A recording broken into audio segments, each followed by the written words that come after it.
D'abord, il faut le dire de manière claire que dans le protocole de l'État ne figure nulle part le fils du chef de l'État. Ça, c'est la première chose qu'il faut dire. Dans le protocole de l'État, il ne fait pas partie des principales personnalités connues, reconnues officiellement. La deuxième chose qu'il faut noter, c'est que la première ligne où on a vu Frambia était constituée principalement de personnalités qui travaillent à la présidence de la République. Il y avait à ses côtés, et très proche de lui, le directeur de cabinet civil, et beaucoup plus proche de lui, le ministre d'État, secrétaire général à la présidence. Je pense que c'est cette image forte, avec ces deux personnalités, qui a suscité tant de débats, une véritable polémique.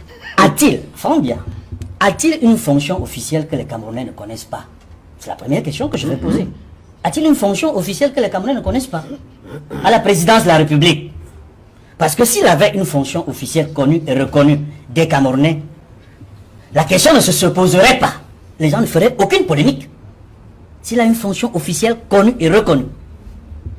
L'autre chose qu'il faut indiquer, c'est le contexte sociopolitique et cette guerre de succession qui est déjà très forte à travers des clans qui sont connus en ce moment, de voir à un sommet aussi important que celui des chefs d'État de la CEMAC.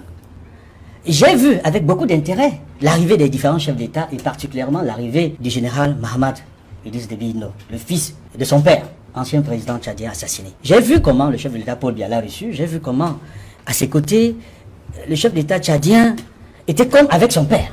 C'est-à-dire il y avait toutes ces amabilités et qui me laissaient penser que la présence par la suite qu'on a vue de Frambia en première ligne n'était pas banale, n'était pas anodine. C'est un message qui n'est pas seulement adressé aux Camerounais, c'est un message qui est directement adressé aux chefs d'État qui ont fait les déplacements. Voici mon fils. Et c'est quoi le message? Voici mon fils.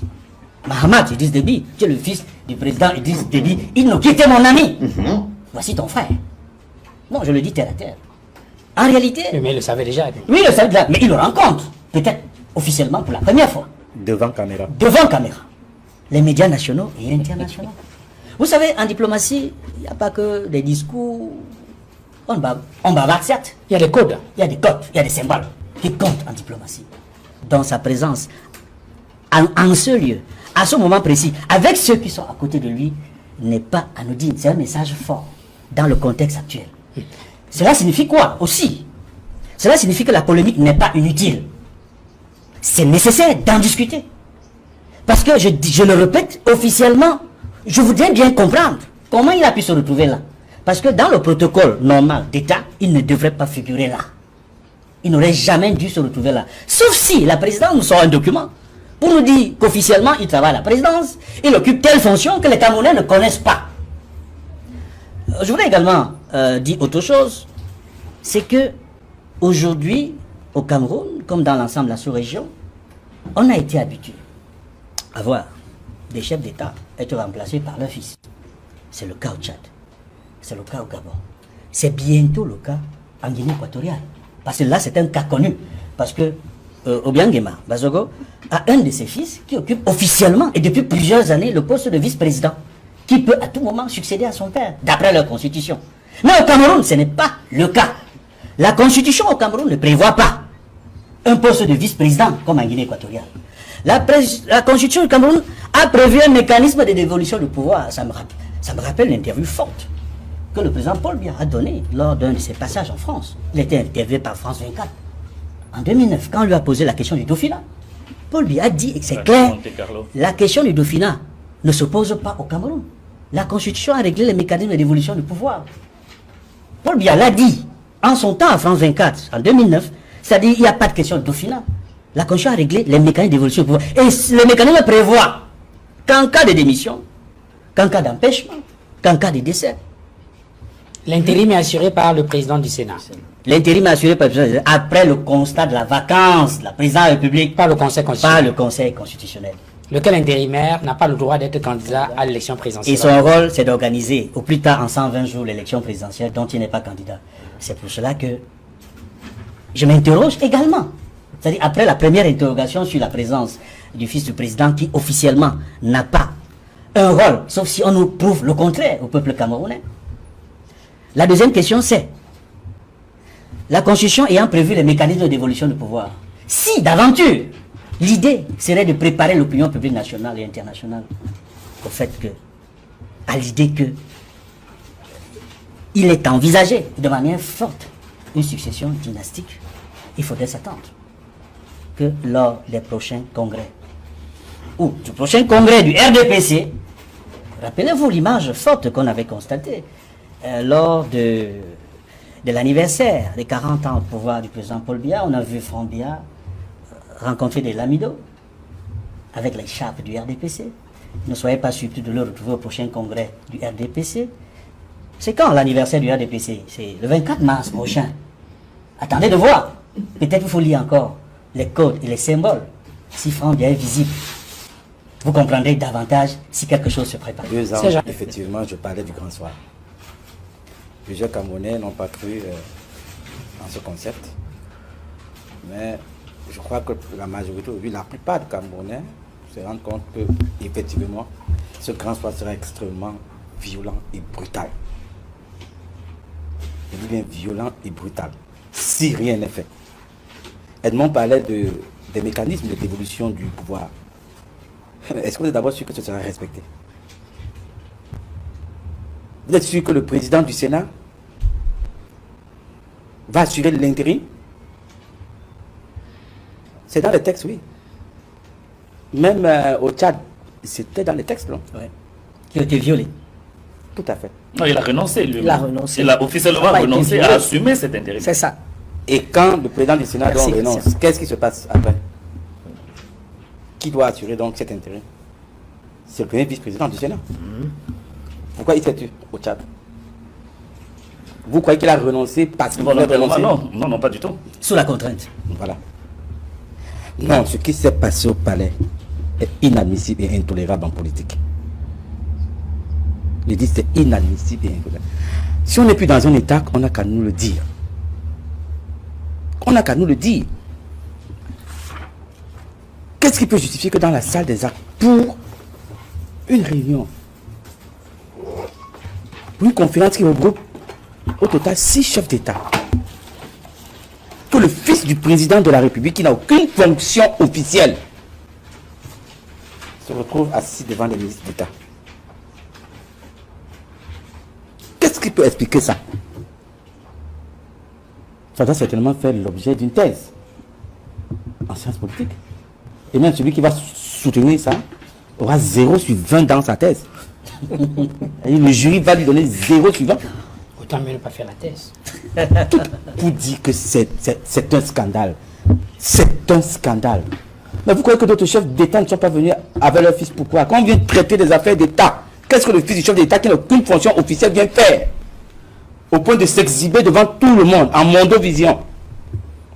Son épouse avec. Je vais dire l'épouse du chef de l'État. Non mais, les gens ont raison de dire, donc à un moment donné que, à l'époque de Martin Bilinga et Boutou, on ne peut pas observer cela. Le protocole d'État, c'est la rigueur. En passant, qui est l'autorité hiérarchiquement établie au sein de l'exécutif après le président de la République? C'est le Premier ministre. Et il était où? Il était où? Où était le Premier ministre? Attendez, Jean-Robert. Non, on est en train de parler des choses, c'est-à-dire que Non, des choses Jean-Robert. extrêmement importantes. Où est passé le Premier ministre? C'est-à-dire que dans d'autres pays, quand il y a ce regroupement donc, de chefs d'État, donc quand il y a des conférences, machin, le Premier ministre est là. Le Premier ministre a décoré des personnalités. Le Premier ministre était là. Il a décoré le professeur Daniel Naondoa, il a décoré au palais. Oui. Au palais, le Premier Je dis ministre. sur cette photo, il était où? Je m'excuse. Où était-il assis? Où était-il assis? Vous n'avez pas compris. Vous n'avez pas compris. Vous n'avez pas compris. Je m'excuse de couper Jean-Robert. C'est pas de mon habitude. C'est la finale. Voilà. Jean-Robert. Je dis où était le Premier ministre? Je vais répondre. Parce que sur la photo en question, Jean-Robert. il y a la première dame qui est, quand on regarde la photo là, elle est à droite. À gauche, il y a le fils du chef de l'État, Franck Biya. Oui. Après, il y a Ferdinand Gongo. Après, c'est une mauvaise lecture. C'est une vous mauvaise l'appelez quoi Je peux dire quelque vous l'appelez chose. quoi mauvaise lecture? Jean-Robert. Quelle est la fonction officielle Non, je vais répondre. du fils du chef de l'État? Edmond a commencé à parler dessus, vous avez Non, emmené. écoutez, Laissez-moi donner mon point de vue. Écoutez, vous n'allez pas... Non, mais écoutez une chose. Jean-Robert, vous Cessez n'avez de pas blaguer, remarqué qu'il y cessez avait de- une colonne des membres du cessez de gouvernement. blaguer. Alors, Jean-Robert, il y avait une colonne des membres du gouvernement. Le secrétaire général de la présidence de la République, il y quoi? avait, la présidence avait sa colonne. Le secrétaire général de la présidence de la République, il est membre du gouvernement ou pas? La présidence de la République avait sa colonne. Écoutez, je vous pose une question simple. Le secrétaire général de la présidence de la République, il est ministre d'État, non? Bien sûr. C'est-à-dire qu'il est membre du gouvernement. Rattaché à la présidence de la République. Il est membre du gouvernement. Oui, Jean-Robert. Le premier ministre était assis avec tous les ministres d'État, les ministres délégués et les autres ministres sur la gauche. En face de là où était assis le chef de l'État, Paul Biya, et Touadéra, il y avait la première dame, tout ce qui était présidence de la République. Alors, y compris le protocole. Quand vous dites le, Non, il faut pas être quand vous dites excessif. le premier ministre était assis avec les autres ministres et les ministres d'État. Oui. Oui, il y avait bon, le ministre ouais. Laurent Esso. Recentrons. Jean-Robert, c'est Jean-Robert. Mais je dis ceci, même dans les monarchies, il y a le protocole. Très bien. Alors, Même dans les monarchies, il y a le protocole. Il faut c'est que Jean-Yves cette Kembe. dérive monarchique des institutions cesse. C'est Jean-Yves Parce que le Kembe. Cameroun est à la croisée des chemins. Il y a quelque chose de plus sérieux qui arrive, qu'on le veuille ou pas. Je ne souhaite pas, n'est-ce pas, que le président de la République ne parle plus un matin, mais il peut arriver qu'il ne parle plus un matin. Et ce genre d'image est de nature à créer la confusion et de nature à préparer les Camerounais sur un éventuel coup de force que nous n'accepterons pas. Ok. Alors, c'est Jean. Les Camerounais, et à l'endroit de M. Kelbeke, le Cameroun n'est pas une monarchie. Nous ne sommes pas une monarchie républicaine. Nous sommes une république. Et la république fonctionne avec des lois et des règlements, avec des codes, avec la constitution. Vous ne pouvez pas venir nous parler des talents de négociateur du chef de l'État que vous connaissez seul. Vous ne pouvez pas venir nous dire qu'il a des fonctions à la présidence de la République que les Camerounais jusqu'ici ignorent. Je vais vous rappeler une chose. Parce qu'on a pris l'exemple d'un certain nombre de ses pairs dans la sous-région et ailleurs. Le président Bongo a pris soin de nommer son fils ministre de la Défense de son vivant. Et sa fille. Laissez-moi développer s'il vous plaît. Le président Idriss Déby a nommé son fils général de son vivant. Si vous regardez le président Yadema, il a nommé fort de son vivant. C'est-à-dire, ils les ont préparés plus ou moins à assumer des responsabilités au sommet de l'État, même si ce n'était pas par la volonté de leur peuple. Mais au moins, ces personnes assumaient des fonctions officielles. Qu'est-ce que coûte au président de la République de nommer donc officiellement Franck Biya pour que ça ne puisse plus heurter la sensibilité des Camerounais? Parce que pour nous, jusqu'à maintenant... Surtout qu'il en a le droit. Oui, il en a le droit. C'est ce que je dis. Pour le moment, que vous veniez supputer sur les fonctions qui ne sont pas officielles, qui ne sont pas connues des Camerounais, ça nous interroge. Parce que pour nous, c'est le fils du président de la République. Et lorsque on regarde l'ordre protocolaire, on est en droit de s'interroger pourquoi est-ce que le fils du président de la République occupe cet ordre protocolaire alors qu'il n'a pas une fonction officielle qui lui confère cette position au sein d'une institution ou alors au sein dans la salle des actes pour un sommet aussi important que celui des chefs de l'État de la CEMAC. Donc c'est une interrogation légitime. Mais moi je sais, et je vais aller droit au but, que ça fait 2 ans ou plus 2 ans et demi que le président national du MRC, le professeur Maurice Kamto, parlait du gré à gré. Si tout ça est fait pour nous préparer à accepter une succession monarchique, dynastique et ce gré à gré, nous ne sommes pas prêts à l'accepter. Parce que le peuple camerounais, qui est seul détenteur de la souveraineté, devra se prononcer sur l'avenir de son leadership. Et que tout devra se passer selon les dévolutions démocratiques et institutionnelles. Donc, il faut que nous soyons sérieux. L'avenir de ce pays ne peut pas se jouer entre des clans ou alors dans les antichambres au détriment de ce que l'essentiel de notre peuple a comme aspiration pour son devenir. Cet ordre protocolaire a choqué tout le monde. Pas parce que, naturellement, le fils du président de la République ne peut pas y avoir droit, mais il faut que ça s'habille, que ça puisse être revêtu par un habillage légal. Donc le président, comme ça a été le cas pour ses pairs de la sous-région ou ailleurs, puisse lui donner des fonctions officielles. Ça ne choquerait personne, ça ne choque plus personne. Parce qu'on n'est pas là pour supputer sur ses talents, comme vous, peut-être que vous susurrez dans les oreilles de Dieu, et que vous savez, mais nous ne le savons pas, M. Kelbe. Et nous sommes en droit de savoir ce qui se passe dans notre pays.